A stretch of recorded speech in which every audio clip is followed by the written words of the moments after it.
So we are now starting part 3 of this 808 sub-bass masterclass tutorial. In this video, we're going to be dissecting the types of sounds that you should either be learning how to make or you should be finding via sample libraries or synth presets. If you guys have ever watched my tutorial videos before, especially ones centered around sound design, and it makes sense being a sound designer, you know how important and how paramount I place having good sounds is. If you start out with a mediocre sound, whether it's a sample or a synth preset, and you write a great bass line or a great 808 kick groove or any instrument for that matter, it could be a lead with a synth, but you're using a bad sound, your song's never going to sound as good as you want. And that is one of the hardest things to learn because it just comes down to having good taste. Is this a high quality sample? Are people going to like it? Do I only like it? Ask your friends, listen on a few different environments. This is a skill that's never really talked about in the world of music production, having good taste. And that's a huge part of being a producer or a DJ. You have to be able to know what people want to listen to or what people are going to respond to, rather. Now, with 808s and sub basses, there are do's and don'ts in terms of what will make it easier when you start to mix your track and what will make it harder. There are obviously no steadfast black and white rules in the world of audio production, and I'm not saying that, but I am saying that if you know what to search for from the start, when it comes time to mix your track, you won't be polishing a turd and trying to make a square fit into a circle. So we're going to look at some sub-library sounds from both Contact, and we're going to check out some sub sounds in a synth like Massive. But first, let's discuss what frequencies are considered sub and what frequencies are not. Now there are going to be, if you Google search or search on the web for sub frequencies, there are going to be some tutorials out there and even some pictures if you go to Google Images that will proudly claim that sub frequencies are between maybe 20 and 60, 65, 70 hertz. Then all the other frequencies above that are frequencies you don't want. And that is true when you're trying to go for a sub bass, but it's not true when you're trying to get an 808 bass. So there's actually some conflicting information out there, and this tutorial course is going to hopefully clear all that up. If you Google EQ cuts for sub bass 808, it'll tell you to remove all the high frequencies. So cut out all your highs, keep the lows from about 20 to about 65, 70, and then do a little notch, either boosts or cuts to get to fit with your kick. But then there'll be tutorials out there saying to saturate and do some upwards expansion with the higher end harmonics. And that's actually contradictory. One's telling you to cut, one's telling you to expand those frequencies with saturation, distortion, and expansion. So what's the right thing to do? Well, it's all dependent on your mix, and we're going to touch on that a little bit later in the tutorial course. I just wanted to preface that because I don't want to say these are the sub frequencies and then you think that an 808 kick sample or an 808 sample that has a kick and a sub can't have those frequencies, because they can. Those types of basses work well in certain types of arrangements and mixes. All right, that being said, on screen right now, you can see a little graphic, and this is detailing where the typical sub range is occurring. It's typically understood that it's 20 hertz, which is the bottom end of human hearing, up to about 60 or 70 hertz. So it's very, very low content. Anything below about 30, we have a hard time hearing. It has to be really loud for us to hear as humans. So anything that low at 20 to 30, that's more felt. That's something that resonates the chest cavity. That's something that you hear when a sub in a car goes by really loud. And that's something that you don't want to completely remove out of your mix. And a lot of people do that now. They just immediately take out those low frequencies. Well, there are frequencies that are considered sub-frequencies, are the frequencies that lie below what is typically associated with sub content. And that's 10 to 20. Now, you do want to cut that out. There's no reason for that to be in there. Those frequencies can mask the frequencies up into the 20s and 30s, or they can diminish their value in a mix. And because we can't even hear them, we really can't even feel those. They don't need to be there. So I want to continue this look at these different frequency ranges in the low end, and I want to talk about the low end of the bass frequencies because they start at about 60 hertz. And in my mind, the way that I look at mixing and how I deal with a lot of 808s and sub basses, there's a little bit of crossover between 60 and 75, I feel like. That's where your bass could begin, for sure. The actual bass instrument, like an electric bass or a synth bass. But that's also where the upper harmonics of your sub bass and 808 can live. Now, with the bulk of your sound, an 808 or a sub bass is going to really be, most of the energy is going to be occurring in that 20 to 60 range. But what you do in the higher frequencies can make or break a sub bass or an 808. It can really help it pop through a mix or stand out or be a little bit different. And a lot of the hip hop examples we checked out, a lot of those 808s were saturated. They were expanded on the upper harmonics. So there is that bass range crossover, and that is where you need to be very careful. If you have a muddy low end, you're probably having too much crossover occur between the sub bass and the kick or the 808 and your actual bass or low end instruments. So be very careful if you're working in a mix or a project or you want to do a beat or an instrumental that has a lot of sub bass or an 808. Don't have a lot of other instruments in that 60 to 70 range even. Leave some space. Now there's one other frequency range you should be aware of when you're working with sub basses and more specifically 808s. And that's the range right above the bass range that we just talked about. So we've talked about the sub, we talked about the bass. Now we're going to talk about the low mids, or some people call these the high bass. These are where your 808's going to have its tone from. Because if you really think about it, if the extent of the human hearing goes down to 20 hertz, on a lot of different systems, we're not going to be able to really understand, our ears aren't going to really be able to grab that information and understand the tonality of 20 hertz. That's why when you go to a club or you're out at a festival or a concert, the bass seems to always be clearer. It's because it's coming through huge speakers. Low bass waves are huge. They're long waves. Like actually the physical sound wave that travels through the air, they're long. So when you listen to 808s and subs on headphones, laptops, especially earbuds, if you've ever checked your mix, you're like, dang, I can't hear any of my low end. It's not your low end. Don't go back and boost the actual lows or even the basses. What you need to be boosting and worrying about is those low mids. That's the third frequency range you need to be conscious of when you're trying to get that great sounding, hard hitting 808. This is what will have tonality. It will make the 808 actually grab the listener's ear in terms of its timbre and tone. They'll be able to discern the pitch. So those are the three frequency ranges you have to always be conscious of with everything you're doing 808 related, whether it's choosing the sample or a sound, programming your progression, your bass line, and layering it with other instruments, and also obviously with mixing.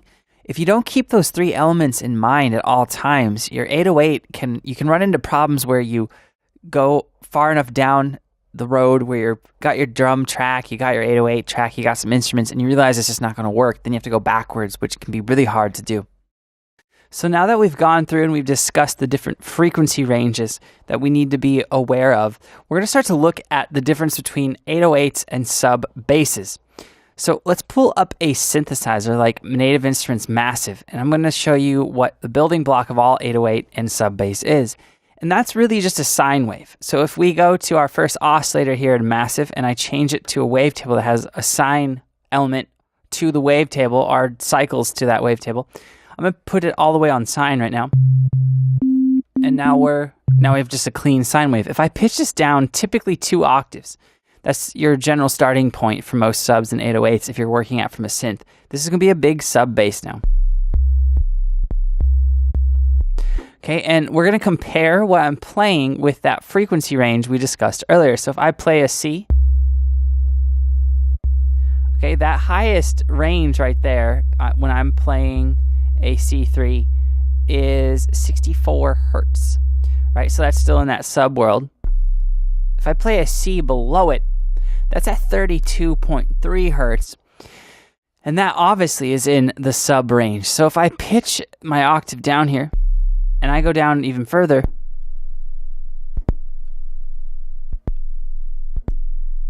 what we have right there, I can't even hear this on my headphones. Barely. I barely have anything. Let's turn it up louder. Okay, it says it's at 20 hertz. Well, that's really the limit of human hearing. So this is going to bring up a really important concept that we're going to discuss later in the course, and that's being key conscious with your subs and your 808s and doing your productions in a certain key to make sure you get maximum impact from the frequencies. But again, if we play any of these notes in this octave,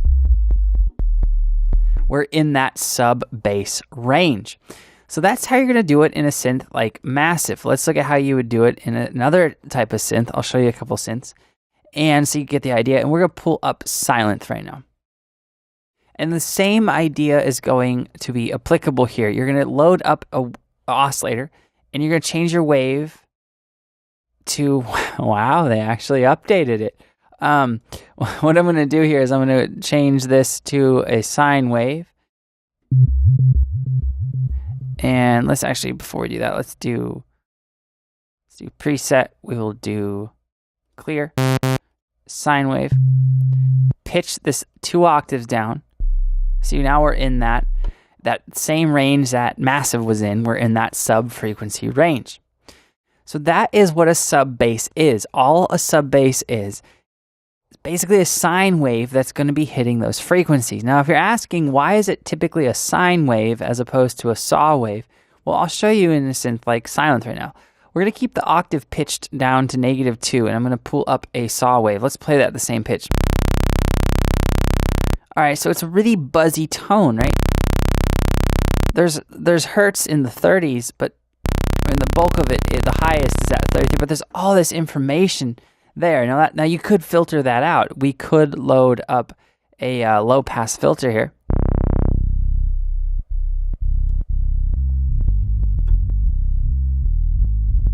And that's going to work just fine, to be honest with you. That would be an interesting sub. And that's coming from a saw wave. So there's a little bit more meat and grit up on the top end of that type of sound. And that's the type of waveform where you can start to pull out the low mid tones to make it pop out of a mix. So you can use a myriad of waves. You could use a saw, you could use a pulse or square. Square is one of my favorites. Now this is one, whether it's an 808 or a sub, which I think if you Google sub bass 808, almost everything will say sinusoidal sine wave. But my personal favorite is a square. It just has more weight to it. Here's a square and a sine. So for really aggressive tracks, maybe you're making like an OVO hip hop, something that is pretty aggressive, or maybe you're making a really aggressive trap style track, it might be cool to have a square wave if the rest of your instrumentation and arrangement can allow for that extra weight. So let's load up a different pulse wave.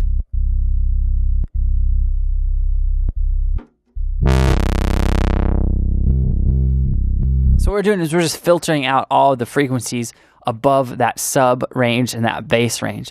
Let's do a quarter pulse. Another really strong candidate for it, and we will do a triangle saw. Another really clean one. I would say the cleanest is obviously the sine, and then when you get into the triangle type wave, it becomes pretty interesting. So let's pull up let's go back to Massive actually, and we'll look at some other waveforms in that sub frequency range. And this is going to be your building block to creating even your own 808s, or to incorporating a sub bass with a bass patch. So let's load up a triangle, and we're going to pitch this down to -24. Let's turn on our low pass filter.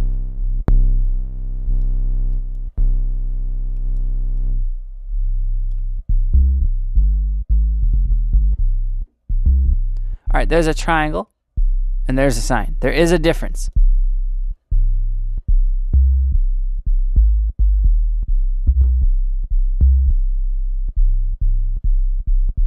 And to get interesting sounding sub basses, you can just use a wavetable synth It's one of my personal techniques I like to use a lot. As opposed to just using a straight sine wave, I color it a little bit with a different type of wavetable. So let's try looking at another one. We can go to let's do one of let's do crude.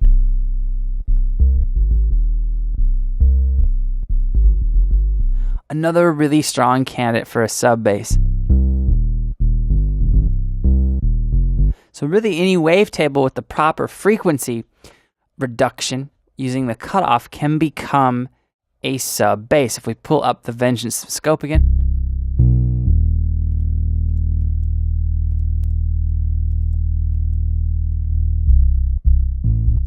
You can start to hear and see that take shape. Okay, so now that we've established what a sub will sound like, whether it's coming from a sinusoidal sub-frequency oscillator or a triangle or a saw with some filtering applied to it, let's look at how and listen to what a typical 808 sounds like. Now, we're going to do that in Native Instruments Contact because this will allow me to actually play 808 samples. Now, these are sounds that were created that have sub-frequencies to them and a kick.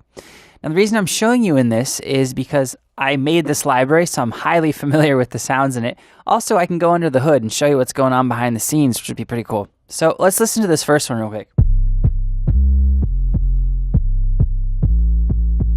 So you hear the sub-frequency. If I pull up Vengeance scope again, right, it's peaking about 32.3 hertz, but there's this almost like a kick with it, right?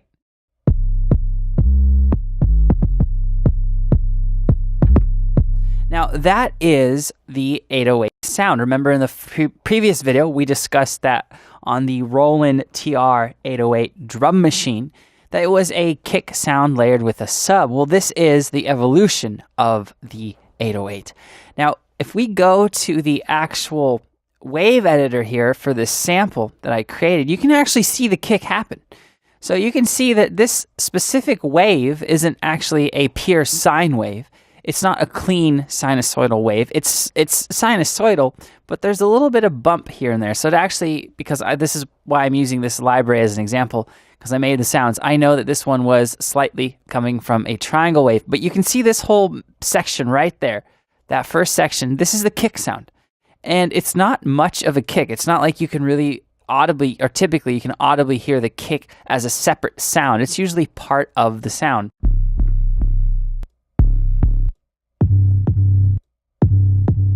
All right, so here's another one.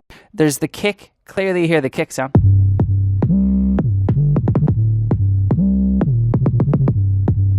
Right, and then of course you hear the sub frequency. If we go to the editor and look at the actual sample, this section right here, this is the kick, and then this is when the sub sound starts to play. And again, it's sinusoidal, but it's not an even sine. And this specific one came from a wavetable. All right, so let's go back up to the top here.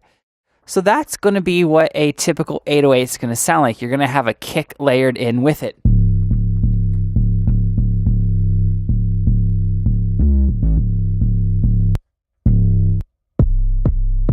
Here's a great example of one that has a prominent kick.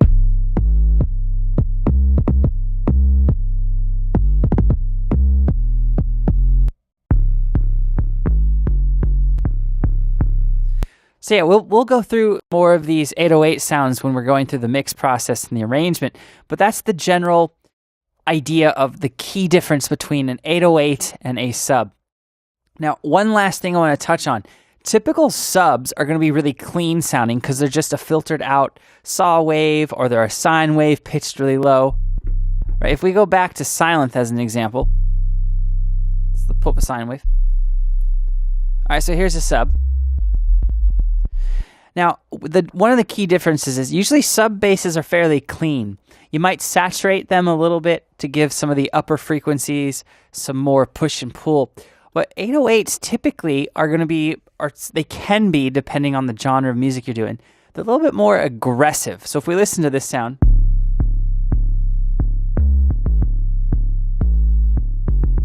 you can hear the distortion. You can hear that there's saturation.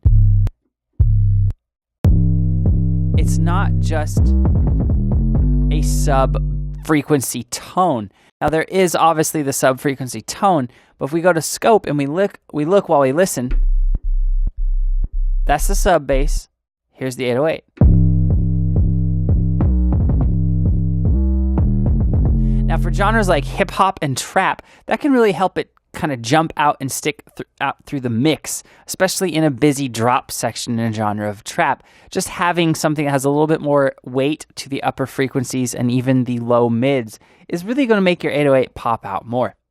All right, so there is a quick rundown of the difference between subs and 808s, and also what frequencies you need to be aware of in both of these different types of sounds.